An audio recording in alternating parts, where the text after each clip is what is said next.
Is your Verizon Wi-Fi extender flashing yellow and driving you crazy? Let's fix it fast. First, distance matters. Wi-Fi extenders need a strong signal from your main router. If they're too far apart, that yellow light is a cry for help. Try moving your extender closer to the router. Next, electrical interference can be a major culprit. Plug your extender directly into a wall outlet, away from other electronics. Avoid power strips if possible.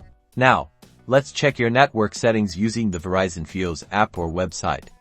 Go to the My Devices section and make sure your extender is properly connected and activated. Outdated firmware can also cause problems.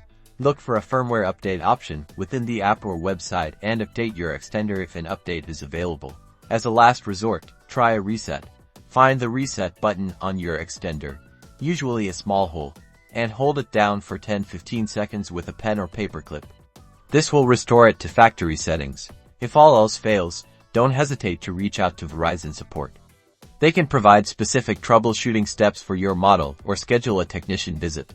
Your internet peace is just a call or click away.